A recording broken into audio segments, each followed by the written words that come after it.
Hi, Andrea. So we've got more essays. Great. Let's take a look at what you did today. Okay, school subjects. Great. The two pie charts illustrate, no S here, how children of a New South Wales school changed, because it's all in the past, their subject preferences over 2 different years, 2014 and 2017. On the one hand, biology and history had the highest, not improved, the highest increase. On the other hand, almost all the subjects suffered a decrease in preference, single. Okay? In 2014, the most appreciated subjects were geography at 27.7 and math at 27.3, followed by physics, biology, and physical education with 19.4, 13.4, and 8.7 respectively. The remaining subjects had a consensus close to 1%. Okay, let's see. 1, 2, 3, 4, 5. So there were 2 other. IT and, what's the other one? IT and chemistry. 1, 2, 3, 4, 5, 6, 7, 8. Did you miss one? Yes, you did. So, okay. So IT, chemistry, and history. Fine. Now, there's a reason why I'm looking at it, because you absolutely have to make sure that you mention even these 3 by name, okay? So, you just call them remaining subjects here. You absolutely have to mention all the categories. So, all right, let's see if you actually did it later on. In 2017, biology gained a significant increase. I'm not really crazy about this word appreciation. Increase in preference, reaching 24.1. However, the biggest surge was registered in history with a considerable improvement from, oops, I don't know why that happens. Okay, from 1.2 in 2014 to 19.4 in 2017.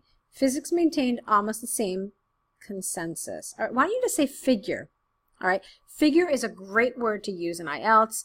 It's like a catch-all, okay? So whether you're talking about percentages or numbers or whatever, it's a great word to just kind of throw in there. Moreover, children's preferences for maths, geography, and PE fell by half. Finally, in 2017, as it was in 2014, information technology had the lowest preference at approximately 1%.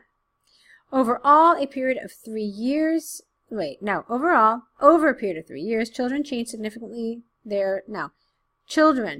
their school subject preferences significantly, showing a bigger interest in biology and history. All right, so the subjects that I was really concerned about were these 3: chemistry, history, and PE. No? Chemistry, IT, and history. Chemistry, IT, and history. Okay. So, what did you do? You talked about PE. You did? Let me double check that. PE here was, oh, that's right. Chemistry, IT, and history. Yeah. Okay, so you talked about history, so that's fine. You talked about IT, that's fine. Guess what you didn't talk about at all? You didn't talk about chemistry. And that's a huge deal. Let me tell you why. Because, number one, it's as if it didn't exist anywhere here, which is a problem. You absolutely have to mention it, okay? All of these categories are considered your key information, and you left one out. Now, the other thing that's really interesting about chemistry is that although it appeared in 2014, even though very small, it was the smallest number, it was the smallest figure on this chart. It didn't appear at all in 2017, and so that's a big deal. This is the kind of thing you actually absolutely have to mention. So what would happen as a result is this would really affect your task achievement score, okay, like in a pretty serious way. So you really need to mention all these categories, all right? Okay. So that's my feedback. That's a big deal in task 1. Your task achievement would be seriously compromised because of missing this one category, this chemistry, all right? That's why I keep coming back, and I'm like, okay, what did he mention, what did he mention? So keep that in mind, okay? Let's take a look now at your task 2. All right, so let's take a look now at your task 2. Young people change their jobs, why, and benefits or disadvantages. Okay, let's see what you said about this one. The issue of changing job frequently, especially among young people, has grown in importance over the last decade, particularly in Western societies. Some think that this phenomenon brings more advantages than disadvantages. Personally, I agree that young people benefit from the current mobility in the job world. All right, not jobs world. This essay will discuss why changing occupation frequently leads to major advantages, especially in young workers, using examples from Oxford University, not the, and from the UK government to demonstrate points and prove arguments. All right, that's perfect. It should be taken into account that there are several significant reasons behind this phenomenon. Firstly, young people generally want to develop their career at their best. I'm not really super happy with this expression. You mean as well as they can, or the best they can, something like this, but not at their best.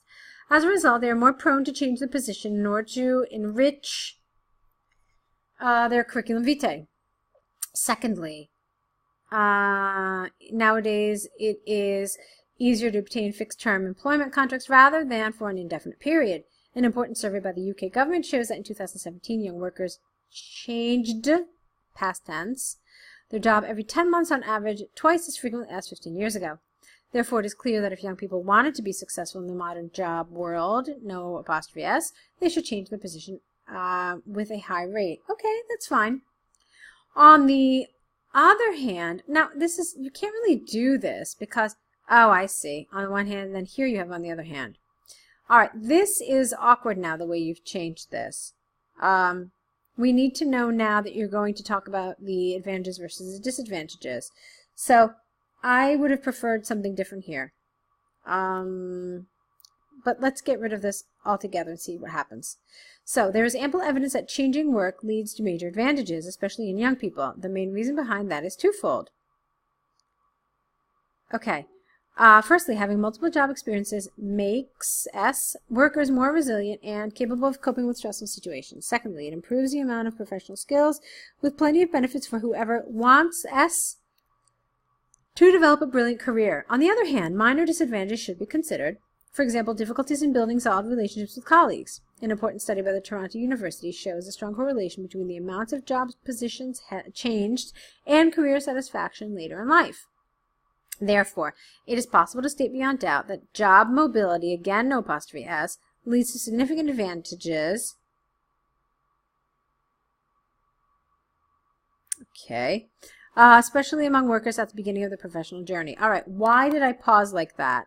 Because you talked about this minor disadvantages. You talked about solid relationships. You can't develop good, solid relationships with colleagues if you're switching jobs all the time. And then you said there was a major correlation between the number of jobs and career satisfaction. So this was strange to me. In other words, this example did not match the previous sentence. It didn't support the previous sentence. In fact, I feel like I had absolutely no business there. So I'm very confused about this. And then your conclusion said that, yes, it's a positive thing. So this whole thing kind of confused me, like the second half of the paragraph. Okay, so to conclude, from the examples and arguments given, I firmly believe that changing job regularly is a positive phenomenon, especially among young people who want to invest in their career. All right. Good. It's a nice essay. Like I said, there were some problems here. So keep them in mind and definitely try to correct them if you can. In fact, you have to correct both essays and send them back to us. So please go ahead and do that. Don't forget to add to your error correction list so you can study from it.